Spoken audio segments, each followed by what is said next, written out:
shaking. It's just a darn shame it won't stay running when you're idling. What is shaking, everybody? Here in Garden City, Kansas, at the little truck stop, and as you can see, got the Peterbilt back. Very happy to have it back, but it is not without issue. Not a huge issue, but issue nonetheless. A lot of trucks have what they call an idle shut-off. Idles for a certain amount of time, and the engine will die unless you override it by idling your truck up. Well, Melton, when I worked for them, they had the idle shut-off on there, and you could not override it. The reason they did it that way is because they had APUs, and my APU never worked. They never did fix it. I mean, so I sweat in summer, froze in the winter, but I mean, that's neither here nor there. It's all in the past. Ken's had that. You idle it up, override it, everything's fine. This truck, same thing. And it takes a bit to get used to. Yeah, it's not, I mean, at night you usually idle it up anyway to keep the oil pressure up. When you're loading and unloading at night, usually not something that you think about because everything's fast-paced. If you got weaker batteries, you always want to make sure you idle it up so the truck stays running, so you don't kill the batteries while your light's on. And this truck's not going to be a huge deal because all these batteries are pretty well brand new. But come down here to Garden City today. Went to Bruckner's. Very professional shop, very nice shop. They work on primarily Volvos and Macs, but really good people. We got everything settled for it, went over to the truck, fired it up, let it build pressure, greased fifth wheel, checked tires, checked for leaks, and the truck died. So I chalked that up to maybe I forgot to idle it up. I thought I idled it up, but yeah, I forgot stuff before. So I went over, hooked up to the trailer, and made sure I idled it up. And went, hooked everything up, checked tires, checked for leaks, and the truck died again. Went in, they sent a tech out, he come over. Same thing happened to him, so he went and got his computer, hooked it up, and it come up as idle shut-off. Which didn't really make any sense because we never had that issue before because everything worked really like it was supposed to. Is what it is. So he hooked up. They had me pull up to the shop door and he hooked up their computer because he was going to try to erase it. And they don't have the right software. So he said, well, you're going to Truck Center anyway, so, you know, and they can do it there. So I called Truck Center, and so we needed to go there to register this engine. It's a 60 Series Detroit. That's the engine the truck had in it, and it's a brand new crate engine. So you got to have it registered to the VIN, so you have a warranty. So that when something goes wrong within that warranty, you can just pull into a shop, they can run the VIN, they can get everything ready.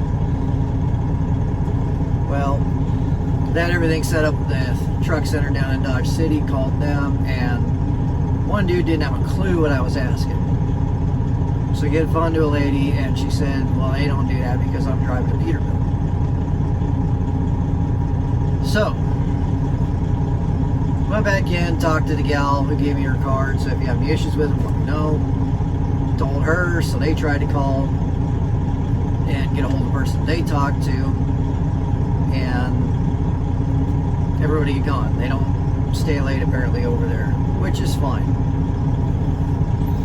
So they told me, alright, we'll take your number down, we'll call them in the morning, and we'll talk to the person we talked to before and verify everything. If everything's good to go, you can go ahead and go over there. They said, and if not, we'll go up the ladder, talk to GM, we'll get something figured out. So now I gotta wait till tomorrow to get everything figured out, which is fine.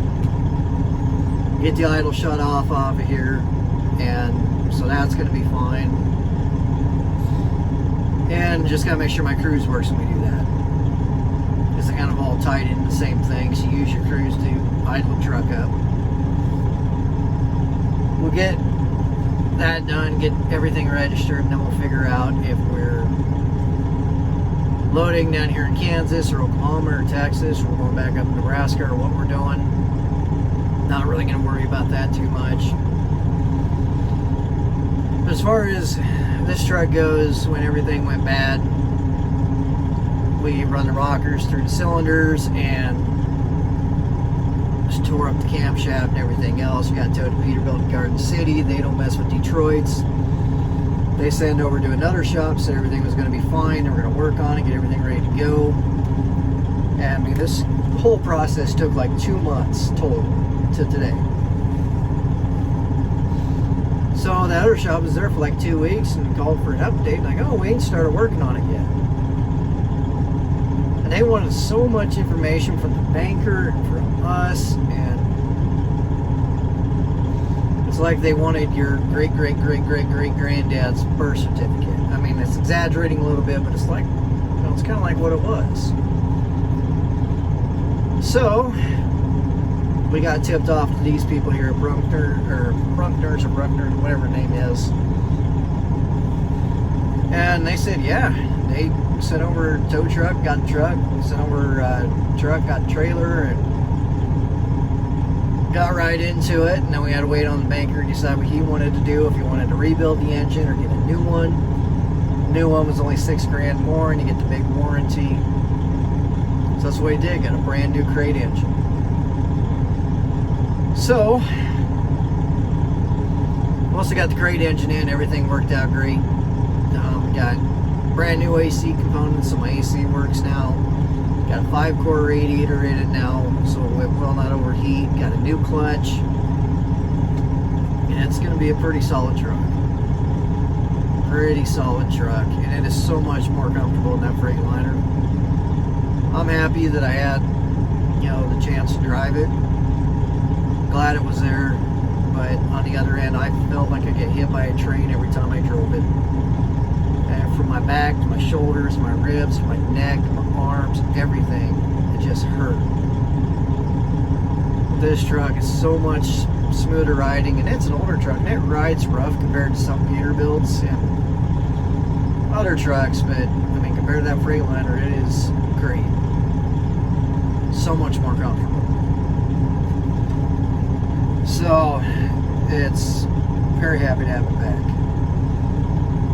We'll see what tomorrow brings. They're going to call me in the morning, and we'll see how everything shapes up with Truck Center.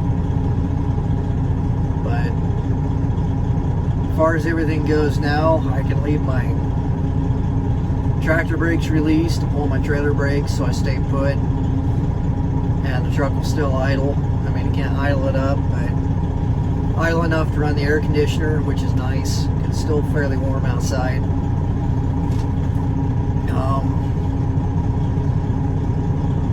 But yeah, it is what it is. It is what it is. I mean, there's worse things in the world. I mean, we've definitely had worse. You know, I say to go pick a truck up at a shop after something big like this, but it's still pretty minor. But I mean, this shop, Bruckner's, very professional. Probably one of the most professional shops I've ever been in. Everybody from the office, parts counter, techs, whole service department, everybody, insanely professional. Very polite, very nice people. I am horribly impressed. Shout out to them. And they worked very fast. Once they got everything figured out, everything was great. They didn't have an issue doing any of the other stuff. They got all new hoses, which is awesome. Every rebuild or everything else I've had done in the past, they was using old stuff, and then you have issues. Everything is brand new, which is great. I mean, it is a great engine, but it's still great. So, and then the 5-core radiator is going to be really nice. Especially running down in Texas, running them bulls or them Kivs up. Gonna be really nice having that 5-core, and then when you're running out in the mountains, it's gonna be nice as well. run 6 on the ground with these. You know, pusher you can run 7. We can run some weight. So when you're running really heavy up the mountains, it's really nice to have that bigger radiator, especially with these Detroits. For whatever reason, Detroit just doesn't seem to keep temp near as good as a Cummins or a Cat. So that 5-core is definitely going to help out a lot. So hopefully everything will kind of even out tomorrow. We'll kind of go from there. But it is what it is. I think tonight I'm going to get things tidied up and organized in here a little bit. They had to mess with the shift towers when they did that clutch, and of course towed 3 times and shuffled around. I mean, stuff got moved around, which is fine. And of course when you're getting towed, your stuff's flopped around in the back, and so we'll get stuff organized and it'll be fine. I'm just very happy to have my work clothes back and have my cowhole and stuff back with my tools, and a fairly comfortable ride, especially compared to what I was in. So we'll leave it at that. My beautiful wife is coming home from Florida tomorrow, flying back. Her best friend just had her third boy. So she's down there getting her baby snuggle time. And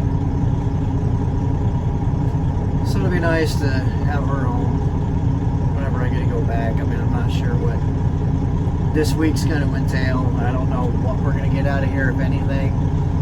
I talked to Wendell, and he's down getting ready to run railers down to Texas. I don't know if ties in on that deal or not, but we'll see what's what. I mean, it may be a deal where I just kind of run barns and run fat cattle this week, and then figure out what we're doing from there. But it is what it is. But anyway, guys, I'm going to cut this off here, and I'm going to get started getting everything organized while I'm killing time, and maybe listen to some baseball, and I'll go from there. But anyway, guys, thank you all for watching.